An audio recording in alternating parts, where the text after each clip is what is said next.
नमस्कार, हम अवनीश झा अहाँ सबके बीच आए एक बेर फेर से उपस्थित छी एकटा बहुत सुंदर कजरी गीत लऽ कऽ। जाहि गीत के लिखने छथि परम आदरणीय श्री नवनाथ झा जी। आशा नहि पूर्ण विश्वास ये अहाँ सबके बहुत नीक लागत। तऽ अगर नीक लागत तऽ एक बेर शेयर जरूर कऽ देबै और सुनाबी अहाँ के सुंदर सन कजरी। बदिरा मानैने कोन बतिया पिया मोर लिखलन पतिया ना रे बदिरा मानैने कोन बतिया पिया मोर लिखलन पतिया ना पिया मोर लिखलन पतिया ना गे सखिया लिखलन पतिया ना मेघा बरसे घुमरी घुमरी का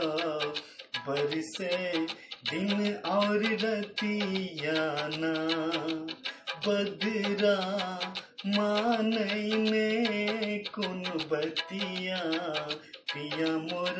लिखलन पतिया ना नदी नाल सब उमरी गेल छै नदी नाल सब उमरी गेल छै बंद सब बटिया ना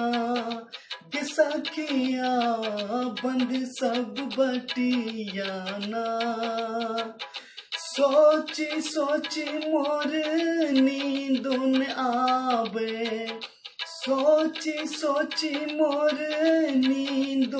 आवे फेरी कर बटिया ना बदरा मानैने कोन बतिया पिया मोर लिखलन पतिया ना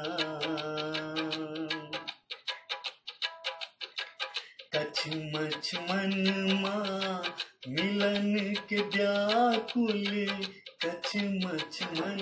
माँ मिलन के व्याकुल सुमरी सुरतिया ना गे सखिया सुमरी सुरतिया ना बादल निर्मोहिया रही तर के बादल निर्मोहिया रही तर के डेरबै में घिया ना बदरा मानैने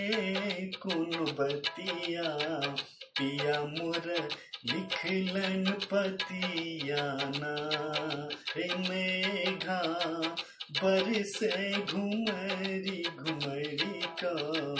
दिन और बरसे रतिया ना सावन भादव बिरह में बीतल सावन भादव बिरह में बीतल जोहत अखिया ना सखिया जोहत अखिया ना लता वृक्ष खिलल छै सगरो सुख ले मन माना रे बदरा बरसैने कोन बतिया पिया मोर लिखलन पतिया ना रे बदरा मानैने कोन बतिया पिया मोर लिखलन पतिया ना पिया मोर लिखलन पतिया ना गे सखिया लिखलन पतिया ना मेघा घुमरी घुमरी का बरसे बरसे दिन और रतिया ना